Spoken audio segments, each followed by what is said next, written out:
Hello dear students, once again welcoming you all to the MKJN classes and we were studying about the ecology. और ecology में बेटा हम लोगों ने पढ़ लिया था अभी तक ऑर्गेनिज्म लेवल की इकोलॉजी, जो कि एक कॉन्सेप्ट के लिए भी आपको पढ़ाई गई थी और साथ में आपके कंपटीशन के कोर्स में तो आएगी ही, और प्लस कुछ अदर बोर्ड्स में ये वाला पोर्शन अभी डिडक्ट नहीं हुआ था तो इसलिए भी पढ़ाया गया था। तो हम सिर्फ सीबीएसई के हिसाब से तो नहीं चलेंगे ना। तो हम लोगों ने फिर स्टार्ट कर दिया था पॉपुलेशन इकोलॉजी, पॉपुलेशन लेवल पढ़ स्टार्ट कर लिया था हमने इकोलॉजी का, जहाँ पे हमने पॉपुलेशन डेंसिटीज़ की बात की थी, है ना। तो पॉपुलेशन डेंसिटी को मेजर करने के क्या क्या तरीके थे, या तो डायरेक्टली टोटल नंबर कैलकुलेट कर लो, या आप टोटल कवर या परसेंटेज कवर या बायोमास कैलकुलेट कर सकते हो, जहाँ पे ये मीनिंगलेस हो जाता है, या इनडायरेक्ट मेथड से। अच्छा एक मेथड और, हाँ मैंने 3 क्यों लिखे थे, एक 4 मेथड भी है बेटा जिसको हम बोलते हैं रिलेटिव डेंसिटीज। अब रिलेटिव डेंसिटीज़ का मेथड, हाँ ये अच्छा हुआ ना, मेरी हैबिट है थोड़ा रिकैपिचुलेट कराने की तो मुझे पता लग गया। तो रिलेटिव डेंसिटीज़ बेटा हम कैसे कैलकुलेट करते हैं, इसको ये भी तरीका बता देती हूँ डेंसिटी कैलकुलेट करने का। इसमें क्या करते हैं, अब आप एक गिवन जियोग्राफिकल एरिया ले रहे हो, अब वहाँ पे ये तो नहीं, सपोज एक फॉरेस्ट ले रहे हो आप, उस फॉरेस्ट के अंदर ऐसा तो नहीं है कि सिर्फ मंकीज़ की ही स्पीशीज़ है या सिर्फ ट्रीज़ ही ट्रीज़ हैं, वहाँ पे तो कितनी सारी चीज़ें रह रही हैं, बटरफ्लाइज भी रह रही हैं, स्नेक्स भी रह रहे हैं, है ना। पॉन्ड्स के अंदर वहाँ पे पॉन्ड भी होंगे, मछलियाँ भी होंगी, पेड़ भी होंगे, पेड़ में भी कितनी वैरायटी होगी, श्रब्स भी होंगे, हर्ब्स भी होंगे, ग्रासेस भी होंगे, बर्ड्स भी होंगे, रेप्टाइल्स भी होंगे, बहुत कुछ, कितनी सारी स्पीशीज़, है ना। समझते हो ना, फॉरेस्ट में क्या क्या मिल सकता है, वो सभी की सभी स्पीशीज़ हैं। तो आपको किसी एक स्पीशीज़ की अगर पॉपुलेशन डेंसिटी निकालनी है तो how would you find out, कैसे फाइंड आउट करेंगे बेटा, उसका तरीका क्या होता है, उसका फॉर्मूला मैं यहाँ पे लिख देती हूँ। A number of individuals of one species upon total number of species into 100। इससे हम क्या फाइंड आउट कर सकते हैं, रिलेटिव डेंसिटीज। तो ये हमारे पास बेटा कुछ तरीके थे how to calculate the population size, और you can call it as population density which is denoted by the N. अब आगे आ जाते हैं बेटा हम, अच्छा पॉपुलेशन डेंसिटी या पॉपुलेशन साइज ये तो हो गया था। अब नेक्स्ट हमारे पास आ जाती है population growth. Yes, growth growth growth. क्या पॉपुलेशन ऑफ अ स्पीशीज, हमारी एनसीईआरटी की ही लाइन है, population of a species is a static parameter. क्या पॉपुलेशन किसी भी स्पीशीज की हमेशा कांस्टेंट रहती है क्या, बताइए। तो हम क्या लिखेंगे, population of a species is never static. Static का मतलब समझ रहे हो ना, कभी भी कांस्टेंट या कभी भी फिक्स्ड नहीं रहती। क्यों नहीं रहती बता सकते हो, देयर आर वेरियस फैक्टर्स जिनकी वजह से वो कम या ज़्यादा होती रहती है ना। पॉपुलेशन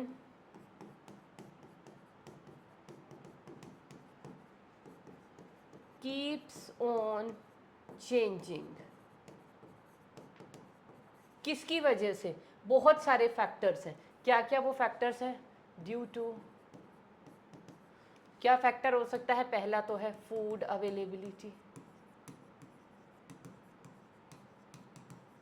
अब सपोज कीजिए किसी हैबिटेट के अंदर फूड जो है बड़ा लिमिटेड रह गया है, तो स्पीशीज़ में आपस में कंपटीशन बढ़ेगा फूड के लिए, तो वो सोचेंगे यार इतना कंपटीशन, इतनी मारधाड़ से अच्छा है तो क्या हम रीलोकेट हो जाते हैं, ई माइग्रेट हो जाते हैं, है ना। वहाँ से वो जाके किसी और हैबिटेट जहाँ पे कंपटीशन कम है वहाँ अपने आप को बसा लेते हैं।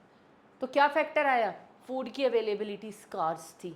या फिर वहाँ पे क्या हो जाए बेटा, वहाँ पे किसी भी तरह का मतलब जो जो इन्वायरमेंटल कंडीशंस हैं उनमें चेंजेस आ जाए, इन्वायरमेंटल कंडीशंस किसी भी तरह से हार्श हो जाएं अगर, उसकी वजह से भी चेंजेस आ जाते हैं। और हमारे पास क्या है बेटा, किसी भी तरह का अगर प्रीडेशन प्रेशर बढ़ जाता है ना, एक और फैक्टर हमारी एनसीईआरटी के अंदर दिया हुआ है, that is predation pressure.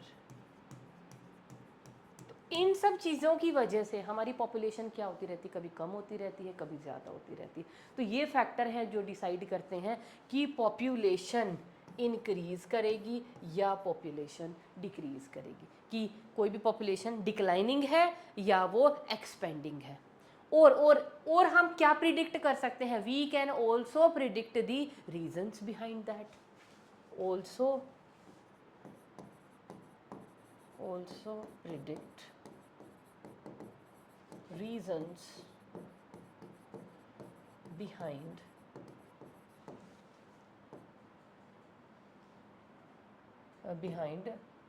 population change, कि ये जो पॉपुलेशन घट रही है या बढ़ रही है उसके पीछे क्या कारण हो सकते हैं, है ना। उन कारण को भी हम देख सकते हैं, और पॉपुलेशन घट रही है या बढ़ रही है, डिक्लाइनिंग है या एक्सपेंडिंग है, वो भी हम पता लगा सकते हैं। तो यहाँ पे बेसिकली हमारी बुक के अंदर जो है ना 4 फैक्टर्स लिए गए हैं जो पॉपुलेशन को एक तरह से अफेक्ट करते हैं। जो चेंजिंग पॉपुलेशन है उसको अफेक्ट करने वाले देयर आर 4 फैक्टर्स। और वो 4 फैक्टर कौन से हैं बेटा? 4 factor which affect population change. Factors affecting population size। कौन से फैक्टर हैं जो पॉपुलेशन साइज को अफेक्ट करते हैं? पॉपुलेशन साइज को अफेक्ट करने का मतलब समझ रहे हो ना, कि पॉपुलेशन बढ़ेगी या घटेगी। ये चीज़ें कौन से 4 फैक्टर बताते हैं? उसमें सबसे पहला फैक्टर जो हम ऑलरेडी पढ़ चुके हैं, जिसको हम बोलते हैं बेटा नेटैलिटी। दूसरा फैक्टर है बेटा हमारे पास, दैट इज मोर्टेलिटी। नेटैलिटी को पता है ना, हमने क्या बोला था? नेटैलिटी क्या है? Birth rates per capita. तो इसको हम क्या लिखेंगे? ये क्या थे? बर्थ रेट्स, पर हमने इनको क्या लिया है? Per capita. ऐसे ही मोर्टेलिटी क्या है? ये है डेथ रेट्स। मैडम ये तो 2 ही हुए, आप 4 कह रहे थे। हाँ, नेटैलिटी का मतलब क्या था? बर्थ, पॉपुलेशन बढ़ेगी, अगर नए इंडिविजुअल ऐड होंगे तो पॉपुलेशन बढ़ेगी। नेटैलिटी क्या है? पॉपुलेशन को बढ़ाएगी, इसीलिए पॉजिटिव। डेथ रेट्स, मोर्टेलिटी का मतलब क्या है? इंडिविजुअल पॉपुलेशन में से मर रहे हैं। मर रहे का मतलब क्या है? पॉपुलेशन कम हो रही है। तो पॉपुलेशन कम हो रही है तो मैंने माइनस का साइन लगा दिया। उसके अलावा बेटा 2 और फैक्टर्स हैं। एक फैक्टर है हमारे पास इमिग्रेशन, और एक और फैक्टर, सॉरी ये हो गया हमारे पास, इसको 2 ले लो, इसको 3 ले लो, और ये हो गया 4, दैट इज इमाइग्रेशन। इमिग्रेशन का मतलब समझ रहे हो? कोई भी हैबिटेट, मतलब कोई भी ऑर्गेनिज्म अगर किसी और हैबिटेट से फ्रॉम एल्सवेयर वो आके ऐड हो गया है एक पॉपुलेशन के अंदर, जैसे जैसे इंडिया में कोई भी बाहर से किसी अब्रॉड वाली कंट्री से कोई आके यहाँ इंडिया में सेटल हो जाए, यहाँ की सिटीजनशिप ले ले, तो वो इंडियन हो गया, इंडिया की पॉपुलेशन बढ़ गई, उसको हम क्या बोलते हैं? इमिग्रेशन। सब समझते हो? ऐसे ही ई माइग्रेशन। ई माइग्रेशन का मतलब क्या है? अगर इंडियन यहाँ से कोई मूव हो रहा है टू सम अदर कंट्री, है ना, कनाडा भर दिया पंजाब वालों ने जा जाके, तो क्या हो रहा है? पंजाब की पॉपुलेशन मतलब इंडिया की पॉपुलेशन क्या हो रही है? यहाँ से इंडिविजुअल्स मूव कर रहे हैं to elsewhere, some other habitat, कहीं अदर कंट्रीज में जा रहे हैं, तो वो क्या हो गई? Emigration. तो ई माइग्रेशन से क्या हो रहा है? पॉपुलेशन को ऑर्गेनिज्म लीव करें, they are leaving the population, minus हो रहे हैं ना, तो ये पॉपुलेशन को घटाएगा। और इमिग्रेंट का मतलब आ रहे हैं, वो पॉपुलेशन और बढ़ा रहे हैं भैया, और एड अप हो रहे हैं, वो क्या करेंगे? पॉपुलेशन को बढ़ाएंगे।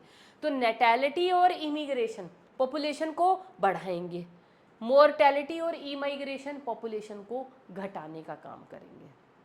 ठीक है? तो अब कोई भी पॉपुलेशन बढ़ी है या घटी है हमें कैसे पता चलेगा? कैसे पता चलेगा? देखो, अगर नेटैलिटी को मैं डिनोट कर रही हूँ, अगर नेटैलिटी को मैं डिनोट करूँ बेटा, किससे करें अब इसको? बी से, बर्थ रेट। मोर्टेलिटी को मैं डिनोट करूँ डी से, डेथ रेट। ये हो गया बर्थ रेट, ये हो गया डेथ रेट, इमिग्रेशन हो गया आई, और ई माइग्रेशन हो गया ई। तो मेरे पास नेट पॉपुलेशन इंक्रीज होगा या डिक्रीज होगा, मैं कहाँ से कैलकुलेट कर सकती हूँ? कहाँ से कैलकुलेट कर सकती हूँ? Total number of individual added, है ना, क्या करेंगे? Total number of individuals added minus individuals living. इससे ना इंडिविजुअल ऐड किस किस चीज़ से हो रहे हैं, या तो बर्थ से हो रहे हैं या इमिग्रेशन से हो रहे हैं। इंडिविजुअल लीव कम कहाँ से हो रहे हैं, या तो उनकी डेथ हो रही है या वो इमाइग्रेट हो रहे हैं।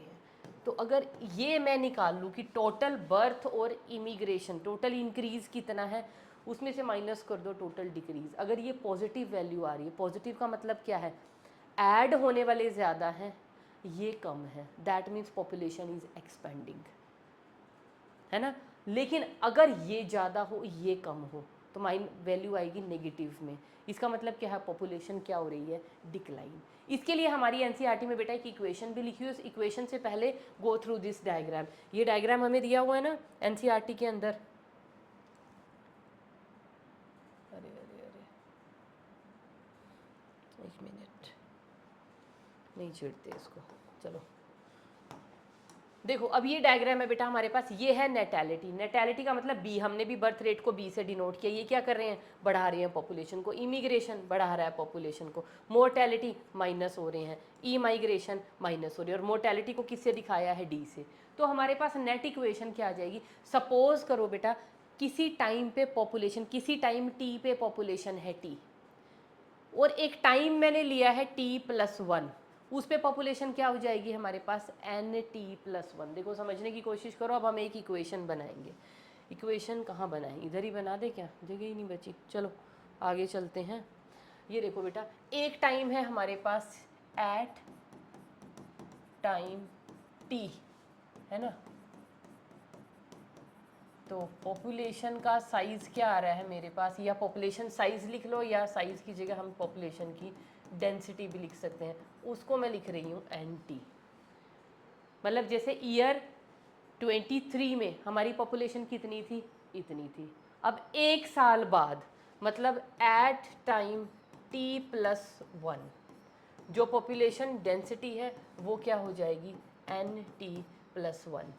कैसे कैलकुलेट करोगे इसको, इसको कैलकुलेट करने का तरीका आता है ना। क्या कैलकुलेट करोगे, पॉपुलेशन डेंसिटीज़ को कैसे फाइंड आउट कर सकते हो। पॉपुलेशन डेंसिटीज़ को फाइंड आउट करने का क्या इक्वेशन बनेगा, बना सकते हो, बनाओ चलो इक्वेशन। क्या हो जाएगा, NT+1 फाइनल, माना 2024 की बात कर रहे हैं। ये पॉपुलेशन है, कितनी होगी, पहले कितनी थी, NT ओरिजिनल पॉपुलेशन, प्लस इसके अंदर हम क्या कर देंगे, इसके अंदर हम ले आएंगे B plus immigrants minus D plus immigrants. ये नहीं हो जाएगा हमारे पास, दिस इज प्लस का साइन। तो ये हमारे पास क्या हो जाएगी बेटा, एट एनी टाइम t+1, मतलब कि एक साल के बाद हमारे पास पॉपुलेशन कितनी हो गई और हमारे पास एक साल पहले पॉपुलेशन कितनी थी। और इसको हम किससे डिनोट कर सकते हैं, चलो इसको अभी आगे लेके जाऊंगी, अभी इतना आप इक्वेशन समझ लो। तो ये क्या है हमारे पास कि अगर हमें पॉपुलेशन निकालनी है, एक पर्टिकुलर टाइम के बाद पॉपुलेशन में कितना चेंज आया है, कितना पॉपुलेशन बढ़ी है, कि पहले अगर NT थी पॉपुलेशन, अब एक साल के बाद कितनी हो गई है, उसमें ये बर्थ और डेथ को इंक्रीज़ कर दो। तो अब यहाँ पे मैंने एक चीज़ आपको बताई थी ना, अगर बर्थ और इमाइग्रेंट्स ज़्यादा हैं डेथ और इमाइग्रेंट्स से, तो पॉपुलेशन कैसी होगी, है ना। कितनी कॉमन सेंस की बात है, कोई बहुत हाई फाई चीज़ें थोड़ी हम डिस्कस, बड़ी नॉर्मल सी चीज़ है, पर ये कंक्लूजन्स बहुत ज़रूरी हैं अपने क्वेश्चन ठीक हिट करने के लिए, इसीलिए मैं पढ़ा रही हूँ। ये तो बड़ी लॉजिक, कोई बहुत बहुत वही, अगेन मैं यूज़ करूँगी वर्ड, रॉकेट साइंस तो है नहीं जो हम पढ़ रहे हैं, बड़ी कॉमन सी चीज़ें हैं, जनरल सी चीज़ें हैं, सुनते चले जाओ, बस इनके कंक्लूजन्स याद रखना। तो पॉपुलेशन क्या होगी, इंक्रीज़ होगी। लेकिन अगर टोटल जो इंक्रीज़ है पॉपुलेशन का that is less than the total जितने इमाइग्रेंट हुए हैं, तो पॉपुलेशन क्या हो जाएगी, पॉपुलेशन कैसी होगी, पॉपुलेशन इज़ डिक्लाइनिंग। यहाँ पे पॉपुलेशन को हम क्या नेम देंगे, पॉपुलेशन कैसी है, एक्सपेंडिंग। अगर ये ज़्यादा है डेथ और इमाइग्रेंट, पॉपुलेशन को छोड़ छोड़ के लोग ज़्यादा जा रहे हैं, परेशान हो गए हैं, सपोज करो किसी हैबिटेट से, वो कोई भी ऑर्गेनिज्म किसी हैबिटेट में कंपटीशन बढ़ गया, या फूड अवेलेबल नहीं है, या वहाँ की इन्वायरमेंटल कंडीशन फेवरेबल नहीं है, तो वो क्या करेंगे, वो सिलेक्ट करेंगे कि इस हैबिटेट को छोड़ के हम कहीं और जाएं, they will prefer the movement, तो वो वहाँ से चले जाएंगे।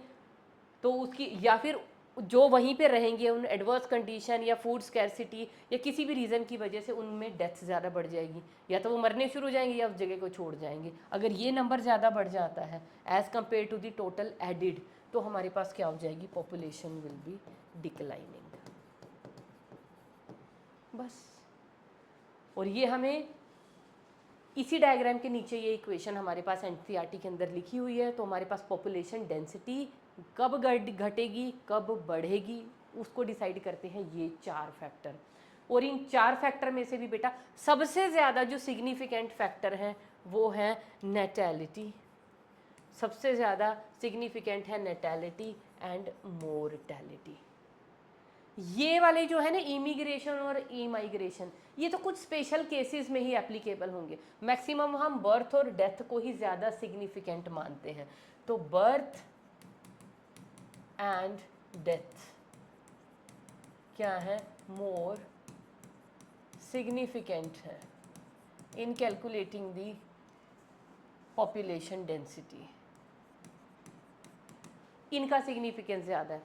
तो मैडम ये नहीं है इमिग्रेशन ई माइग्रेशन, बेटा इनका सिग्निफिकेंस पता कब ज़्यादा स्पेशल केसेस में, लाइक जैसे एनसीईआरटी के अंदर एग्जांपल दिया हुआ, सपोज करो कोई नया हैबिटेट डेवलप हो रहा है।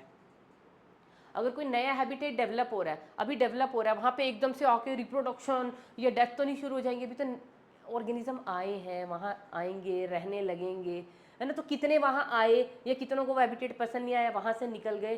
तो उस केस में, in case of new habitat,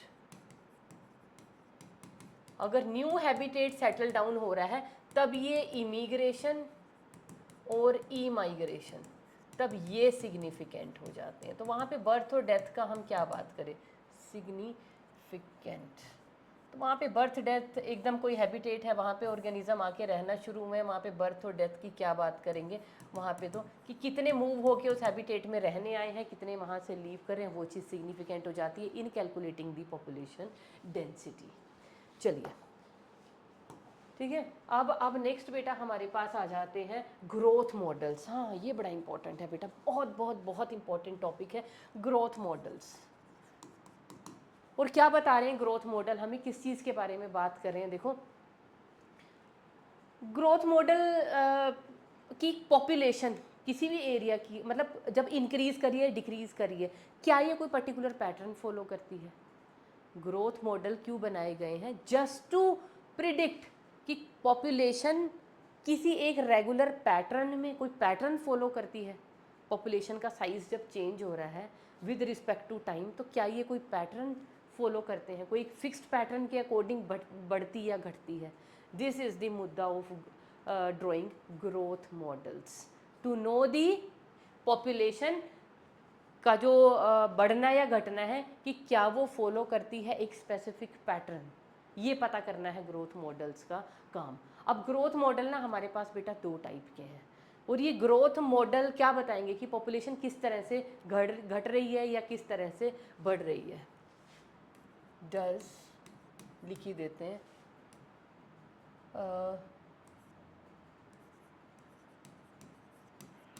change in population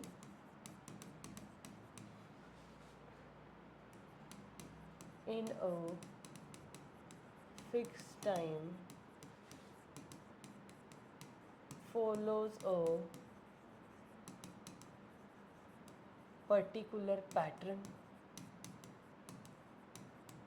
ये हमारे पास, तो इसको पता करने के लिए, to know this, to find out this, we need to draw the growth models. और ये ग्रोथ मॉडल हमें क्या बताएंगे, किसी भी पॉपुलेशन का size with respect to time कैसे इंक्रीज और डिक्रीज कर रहा है, बशर्ते हम इसको अलग अलग कंडीशंस में रखेंगे। तो ग्रोथ मॉडल ना हमारे पास होते हैं बेटा 2 टाइप्स के, और वो 2 टाइप के ग्रोथ मॉडल कौन कौन से हैं वो डिपेंड करेंगे हमने कैसी कंडीशंस में ये ग्रोथ मॉडल्स बनाए हैं। एक ग्रोथ मॉडल को तो हम बोलते हैं एक्सपोनेंशियल ग्रोथ मॉडल। इनको समझने की कोशिश करना बेटा, क्यों किया हमने ड्रॉ, मुद्दा समझ में आया। हम ये जानना चाहते हैं कि जब पॉपुलेशन घट रही है या बढ़ रही है विद रिस्पेक्ट टू टाइम, क्या वो एक पर्टिकुलर पैटर्न को फॉलो करती है, तो हम वो पता कर रहे हैं। तो जब हमने वो पता किया तो हमने दो अलग अलग कंडीशंस में पॉपुलेशन को बढ़ने या घटने के लिए अलाउ किया। तो उसमें एक हमारे पास मॉडल आया, उसको हम बोलते हैं एक्सपोनेंशियल ग्रोथ मॉडल। दूसरा हमारे पास आया बेटा लॉजिस्टिक ग्रोथ मॉडल। दो आए हमारे पास। अब एक्सपोनेंशियल ग्रोथ मॉडल क्या है हमारे पास, जहां पे हमने क्या दिए थे, अनलिमिटेड रिसोर्सेज। क्या दिए थे, कंडीशंस क्या थी, अनलिमिटेड रिसोर्सेज।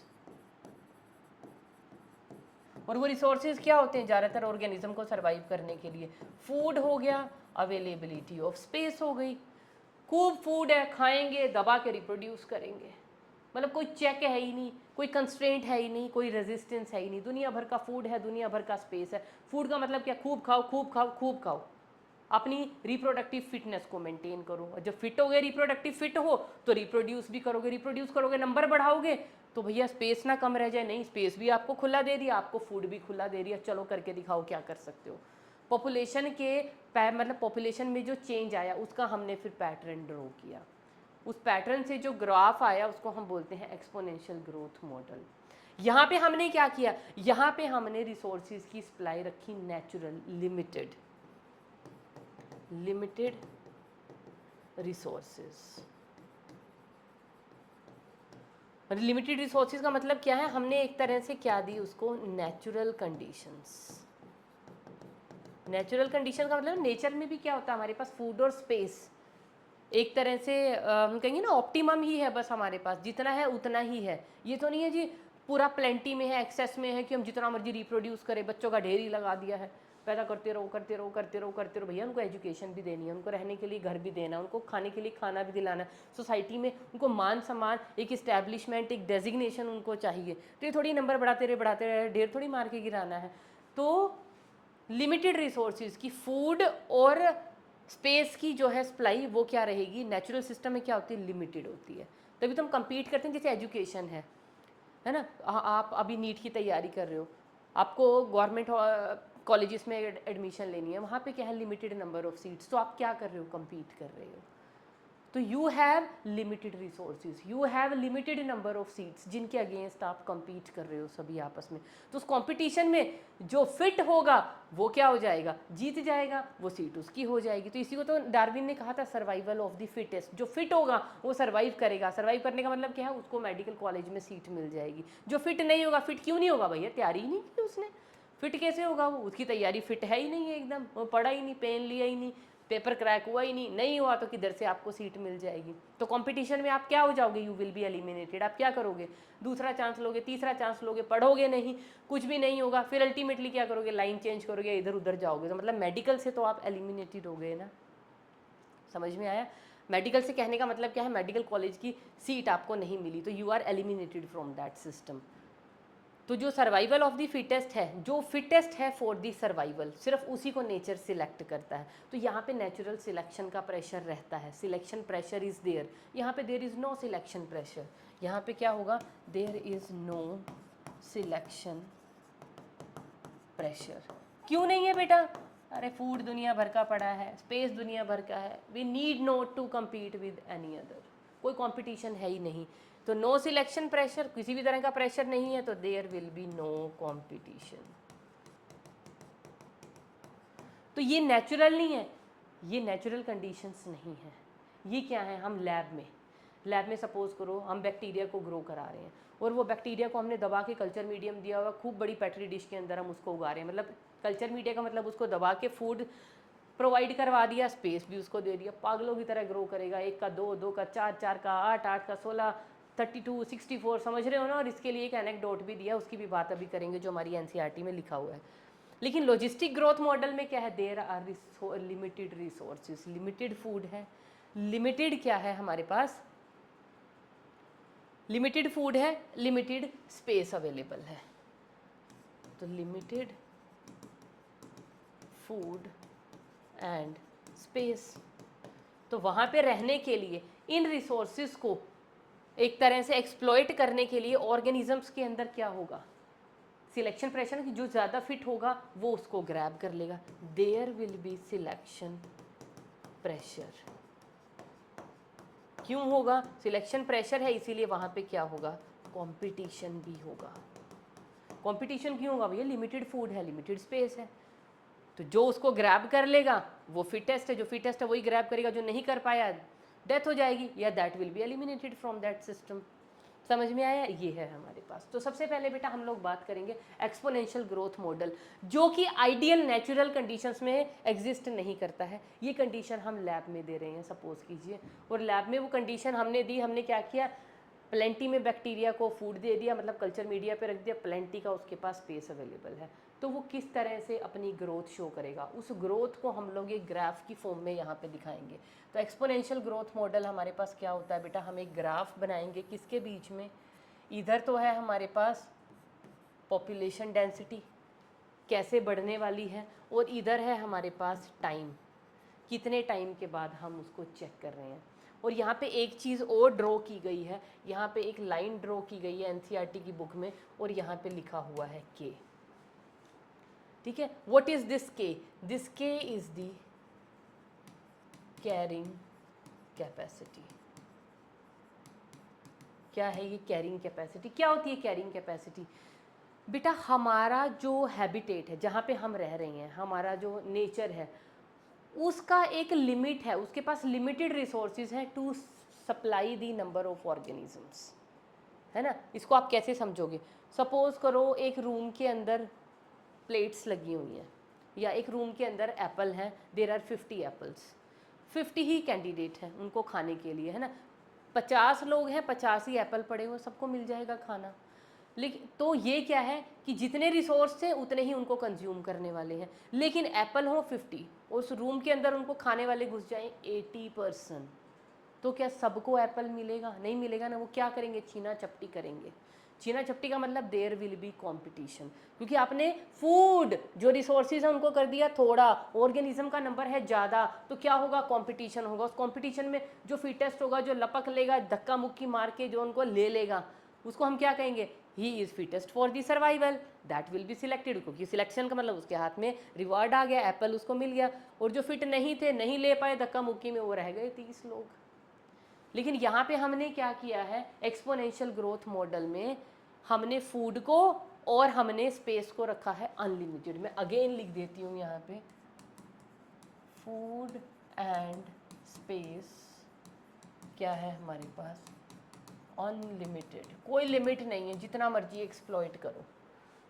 तो कैरिंग कैपेसिटी के बियॉन्ड भी जा सकते हो, क्योंकि कैरिंग कैपेसिटी हमने रखी ही नहीं है, एक तरह सिर्फ यहाँ पे लगाया। तो अच्छा, किस तरह से अब इंडिविजुअल बढ़ेंगे? आपने अनलिमिटेड फूड दिया, अनलिमिटेड स्पेस दिया, सपोज करो वही बैक्टीरिया का एग्जांपल ले लो, एक कल्चर मीडिया में उसको रख दिया, भर के उसको खाना कल्चर मीडिया में दे दिया, और भर के बड़ी सारी पैटरी डिश में उस बैक्टीरिया को छोड़ दिया।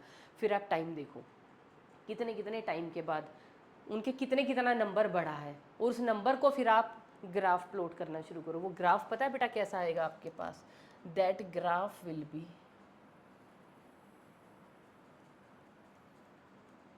कैसा आ रहा है ये graph? This graph will be J shaped, है ना। ये जे शेप भी दिखनी चाहिए इसकी, ये उधर को बेंड हो गया टुवर्ड दी वाई एक्सिस। तो हमें ग्राफ कैसा मिल रहा है? We have the J shape curve.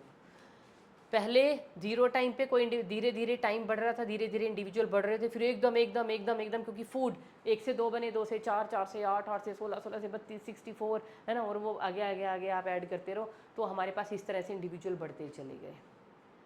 तो कितना सारा एकदम से एब्रप्टली ग्रोथ हो गया। अब इस ग्रोथ को हम कैसे दिखाएंगे? कैसे दिखाएंगे? अब ग्रोथ क्या है? चेंज हो रहा है ना डेंसिटी में, नंबर चेंज हो रहा है, उस चेंज को हम कैसे डिनोट करते हैं? dn/dt से। dn/dt का मतलब क्या है? Change in population. लिख दो इसके नीचे ही, ये है हमारे पास चेंज इन पॉपुलेशन। क्योंकि भैया देखो, फूड बहुत है भर भर के, स्पेस बहुत है भर भर के, तो खूब खाएंगे, खूब रिप्रोड्यूस करेंगे, ना फूड की चिंता ना जगह की चिंता, तो दबा के जितना वो रिप्रोडक्शन मैक्सिमम दिखा सकते हैं वो दिखाएंगे। और उस मैक्सिमम रिप्रोडक्शन दिखाने को हम क्या बोलते हैं? क्या दिखाएंगे वो? अपना बायोटिक पोटेंशियल।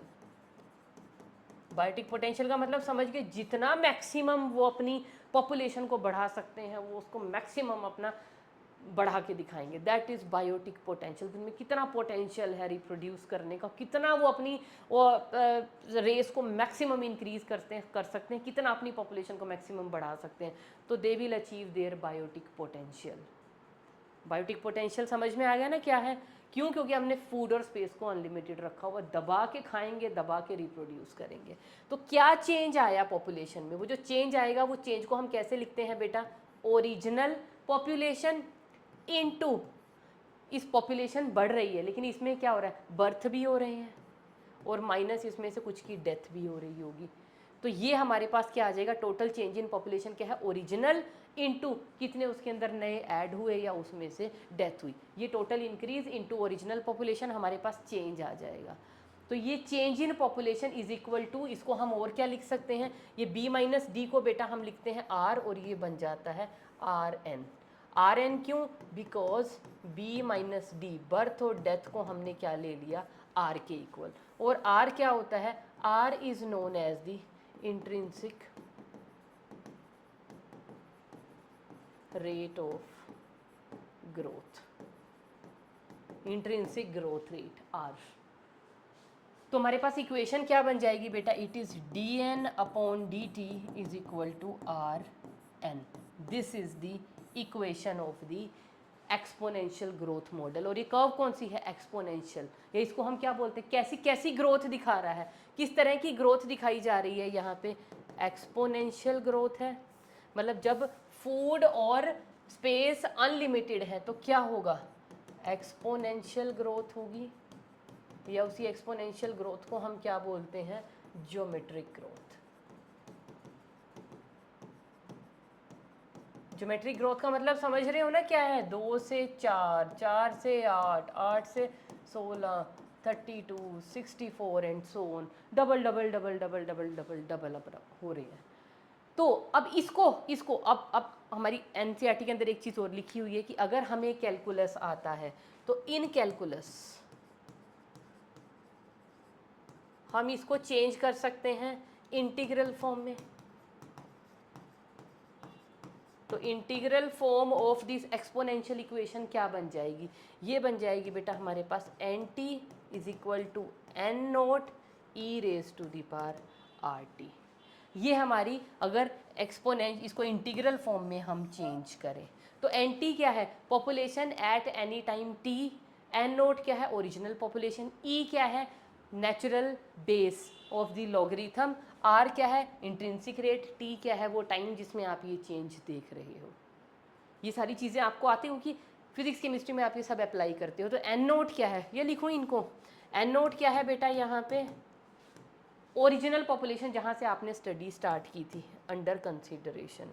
तो ये है हमारे पास ओरिजिनल पॉपुलेशन। एन टी क्या है? Population after time T. और ई क्या है? Base of natural logarithm. R क्या है? Intrinsic growth rate. Intrinsic growth rate. और टी क्या है? Time of consideration. अरे टाइम ऑफ कंसीडरेशन, जिस टाइम में आप ये पॉपुलेशन की स्टडी को कंसीडर कर रहे हो, तो ये हमारे पास क्या आ जाएगी? इसकी इक्वेशन आ जाएगी। तो एक्सपोनेंशियल ग्रोथ कर्व समझ में आई? कब मिलेगी हमें एक्सपोनेंशियल ग्रोथ कर्व? जब हमने स्पेस को और फूड को अनलिमिटेड करके देखा कि देखते हैं एक ऑर्गेनिज्म का क्या रिप्रोडक्टिव पोटेंशियल है। उसको हम क्या बोलते हैं? उसका बायोटिक पोटेंशियल, कि कितना मैक्सिमम वो रिप्रोड्यूस करके, अगर उसके पास दबा के हम फूड दे रहे हैं अनलिमिटेड, दबा के उसको स्पेस दे रहे हैं, तो वो कितना रिप्रोड्यूस कर सकता है, मैक्सिमम अपनी पॉपुलेशन को कितना बढ़ा सकता है। और जब वो बढ़ा रहा है तो उस पैटर्न को हम एट हर इंस्टेंट पे कितना नंबर ऑफ ऑर्गेनिज्म हुआ, कितना हुआ, कितना हुआ, कितना हुआ, उसको हम एक ग्राफ की फॉर्म में भी प्लॉट करते रहेंगे। तो हमारे पास क्या आया? एक जे शेप्ड कर्व। इस कर्व को हम क्या बोलते हैं? एक जे शेप्ड एक्सपोनेंशियल कर्व।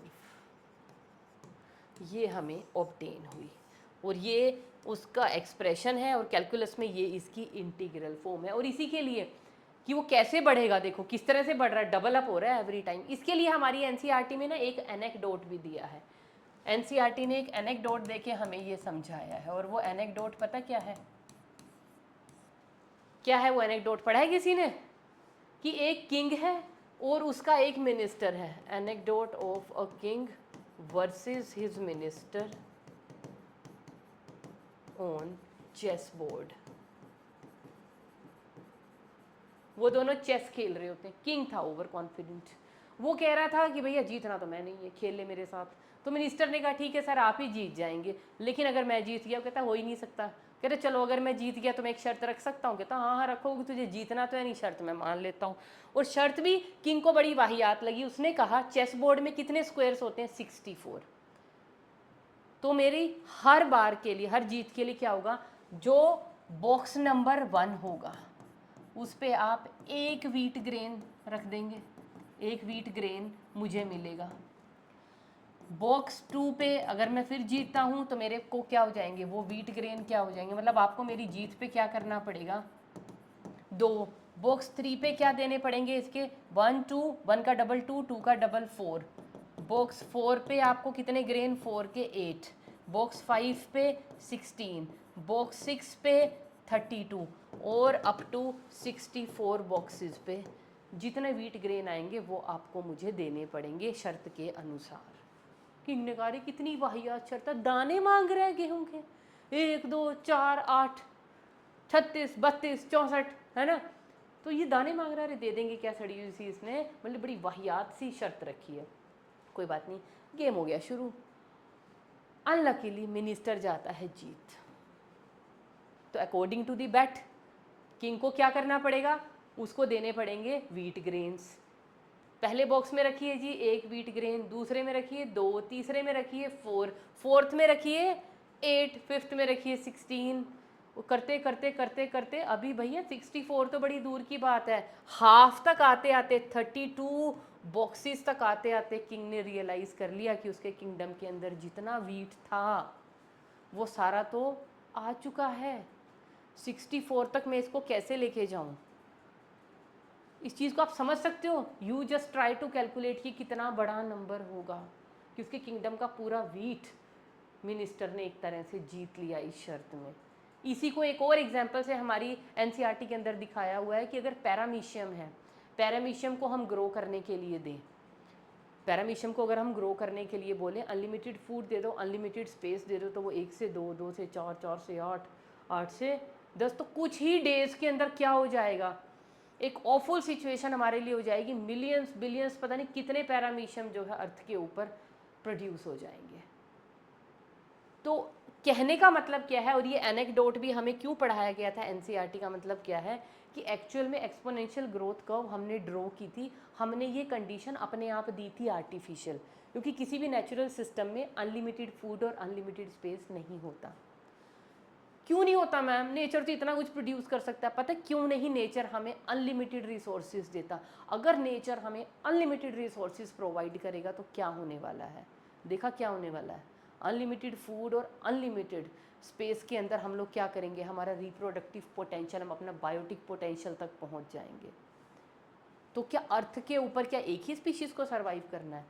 अब बुक के अंदर एक चीज़ और लिखी हुई है, इतना बड़ा एक ह्यूज एनिमल होता है दैट इज़ एलिफेंट। अगर उसको भी हम ऐसी कंडीशंस के अंदर रखें ना, अनलिमिटेड स्पेस और फूड के अंदर, तो वो भी अपना, इतनी ह्यूज स्पीशीज़ है, वो भी अपना number number number number number number बढ़ाना शुरू कर देगी और बहुत ज़्यादा नंबर में अर्थ के ऊपर एलिफेंट ही एलिफेंट एलिफेंट ही एलिफेंट हो जाएंगे। तो नेचर ने एक चेक क्यों लगा रखा है? ये रेजिस्टेंस हमें रिसोर्सेज की क्यों दी हुई है कि हम अपने बायोटिक पोटेंशियल तक ना पहुँचे?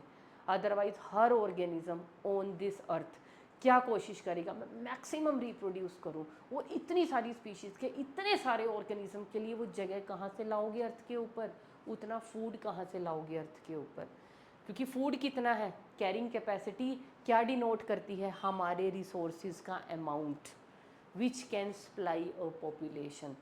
कि भी इतने जो ऑर्गेनिज्म अर्थ के ऊपर है ना, अर्थ की कैरिंग कैपेसिटी इतनी है, मतलब अवेलेबिलिटी ऑफ द रिसोर्सेज को डिनोट कर रही है कैरिंग कैपेसिटी की। अर्थ सिर्फ इतना सपोर्ट कर सकती है आपको स्पेस और फूड में, तो भैया इतने ही रहो। अगर मैं अनलिमिटेड दे दूंगी तो भैया किधर से दे दूँ, मेरे पास उतना है ही नहीं। अर्थ के ऊपर स्पेस लिमिटेड है, अर्थ के ऊपर रिसोर्सेज लिमिटेड है। अगर अनलिमिटेड होंगे तो situation will produce a chaos. इसीलिए ये एनेक्डोट एनसीईआरटी के अंदर समझाया गया था कि एलिफेंट की तो दूर की बात है, अगर एक पैरामीशियम को भी हम अलाउड कर देना कि अनलिमिटेड स्पेस है, अनलिमिटेड फूड है, तो पैरामीशियम ही पैरामीशियम हो जाएंगे। एलिफेंट्स को अलाउड करो तो एलिफेंट्स ही एलिफेंट्स हो जाएंगे। इसीलिए आइडियल कंडीशंस में, नेचुरल कंडीशंस में हमारे पास कभी भी, आइडियल कंडीशंस में कभी भी ऐसा नहीं होता है कि हमारे पास अनलिमिटेड स्पेस और फूड हो। तो हमने करके देख लिया, अनलिमिटेड स्पेस और फूड होगा तो पॉपुलेशन कैसा पैटर्न, पॉपुलेशन की जो ग्रोथ है कैसा पैटर्न हमारे पास आएगा। लेकिन एक्चुअल में रियल कंडीशन में it is not possible. Real में क्या होता है उसे हम बोलते हैं लॉजिस्टिक ग्रोथ मॉडल। ये क्या होता है, ये फॉलो करता है, ये होता है हमारे पास, मैंने पहले भी लिखा था, नेचुरल कंडीशंस। नेचुरल कह लो या जो आइडियल कंडीशंस होती हैं हमारी अर्थ के ऊपर, आइडियल कंडीशंस हैं ये। आइडियल कंडीशंस का मतलब क्या है, लिमिटेड रिसोर्सेज अवेलेबल है ना अर्थ के ऊपर। ऐसा तो नहीं है सबके लिए ही मेडिकल कॉलेजेस में सीट है। आप 22 लाख 23 लाख कितने इंडिविजुअल अगर अपीयर हो रहे हो तो इतनी सीट्स हैं क्या, इतने डॉक्टर्स बन सकते हैं क्या एक साल में, नहीं है ना। ऐसे ही फूड भी क्या, इतनी जितनी मर्जी हम जनसंख्या बढ़ा लें उसके लिए क्या फूड है। देखो पानी की तो कमी होनी स्टार्ट भी हो गई, बेंगलोर में देखो क्या हालत है, पीने के पानी की स्कैरसिटी वहाँ पे स्टार्ट हो गई। तो लिमिटेड रिसोर्सेज है हमारे पास, फूड भी लिमिटेड है और हमारे पास स्पेस भी लिमिटेड है एक्चुअल आइडियल कंडीशंस में। तो वहाँ पे पॉपुलेशन कैसे ग्रो करती है, अगर उसका हम देखें कैसा ग्रोथ मॉडल बनेगा बेटा हमारे पास, अगर हम ड्रॉ करें पॉपुलेशन को। अब यहाँ पे हमने पॉपुलेशन को आइडियल कंडीशन में, किसी भी ऑर्गेनिज्म की पॉपुलेशन की का ग्रोथ हम देख रहे हैं इन आइडियल कंडीशन, तो हम क्या ड्रॉ करेंगे, क्या ग्राफ आया जब हम उसको ऑब्जर्व कर रहे हैं उसकी ग्रोथ को। तो एट टाइम, यहाँ पे टाइम है, ये है हमारे पास पॉपुलेशन डेंसिटी। तो पॉपुलेशन डेंसिटी क्या है देखो स्टार्टिंग में, अच्छा ये है हमारे पास कैरिंग कैपेसिटी। अब यहाँ पे कैरिंग कैपेसिटी बहुत सिग्निफिकेंट बात है, क्योंकि अर्थ की फूड और स्पेस, मतलब जो अर्थ के रिसोर्सेज हैं बस वो इतने हैं, ये मैक्सिमम है, इतना बस, इतने इंडिविजुअल्स को, इससे ज़्यादा पॉपुलेशन गई भूखों मरेगी भाई, ना हमारे पास रहने को जगह है ना खाने को खाना है ना। तो उतने रिसोर्सेज ही नहीं है, बस कैरिंग कैपेसिटी होती है maximum resources available to support the organisms. ठीक है, लिख दूँ इसको, मैक्सिमम रिसोर्सेज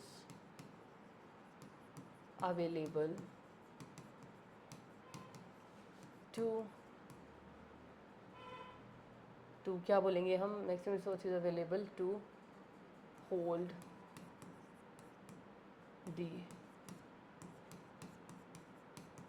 पॉपुलेशन, है ना, कि उस पूरी पॉपुलेशन के लिए इतने ही रिसोर्सेज अवेलेबल हैं और उस के को हम क्या बोलते हैं, that is known as the carrying capacity. कि भैया मैक्सिमम इतना स्पेस है, इतना फूड है, बस इसके बियॉन्ड मत जाना, फिर हमारी कोई जिम्मेवारी नहीं है। तो किस तरह से इंडिविजुअल्स नेचुरल कंडीशन में क्या हमें ग्रोथ पैटर्न देखने को मिला, स्टार्टिंग में जैसे जैसे टाइम बढ़ रहा था इंडिविजुअल्स की ग्रोथ अभी कम थी कम थी कम थी कम थी, फिर वो धीरे धीरे धीरे धीरे उनका नंबर बढ़ना शुरू हुआ, बढ़ा बढ़ा बढ़ा, एक लेवल तक बढ़ा, फिर वो दोबारा घटना शुरू हुआ घटना शुरू हुआ घटना शुरू हुआ, और वो फिर क्या हो गया, स्टेशनरी। कैसी कर्व आपको देखने को मिल रही है, सबसे पहले तो ये लिखिए क्या देखने को मिल रही है हमें, एक सिग्मॉइड कर्व। सिग्मॉइड कर्व समझ रहे हो, इसको हम क्या बोलते हैं, एक एस शेप्ड कर्व हमें देखने को मिल रही है। उस एस शेप कर्व के अंदर ना बेटा हमें अलग अलग एरियाज देखने को मिलेंगे। ये जो स्टार्टिंग का है इतना रीजन है, इसको हम क्या बोलते हैं, रीजन ऑफ स्लो ग्रोथ। इसको हम क्या बोलेंगे, इसको हम बोलेंगे lag phase. Lag phase, lag phase में क्या हो रहा है, दिस इज ए क्या है, लैग फेज। क्या हो रही है यहाँ पे, स्लो ग्रोथ। देखो टाइम बढ़ता जा रहा है लेकिन इंडिविजुअल्स का नंबर उतना नहीं बढ़ रहा है। तो एक काम करते हैं, हम इसको यहाँ पे नहीं लिखते हैं, यहाँ पे सिर्फ लिखते हैं ए।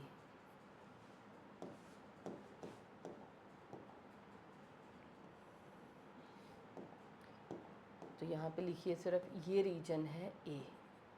उसके बाद एकदम से यहाँ तक आपको क्या देखने को मिली है, यहाँ से यहाँ तक हमें देखने को मिली है रैपिड ग्रोथ।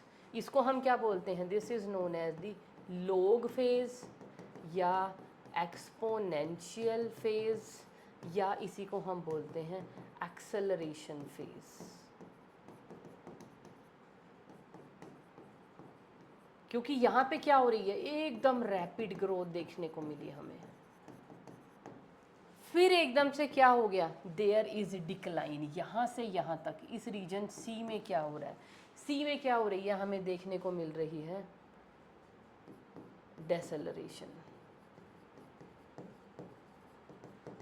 डेसेलरेशन का मतलब समझ रहे हो, अगेन क्या होगी, declining growth.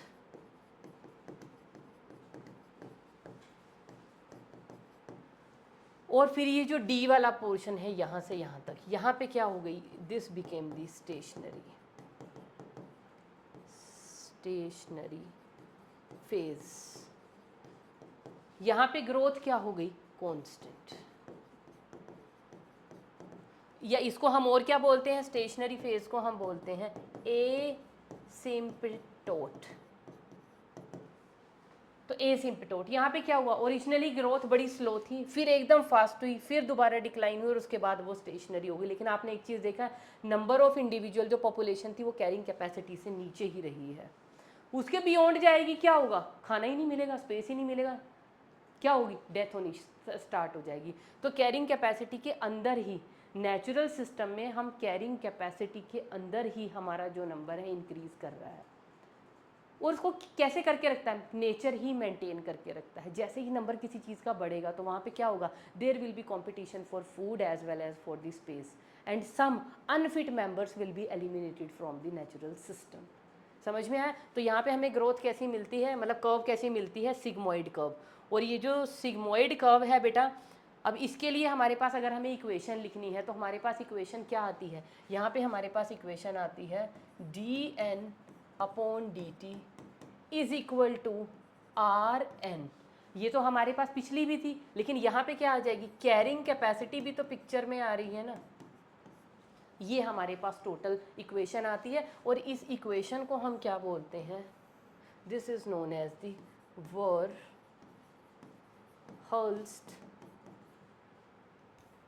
Perl logistic equation, इसका नेम है। और के आप सबको पता है कि यहाँ पे के क्या है, के इज द कैरिंग कैपेसिटी,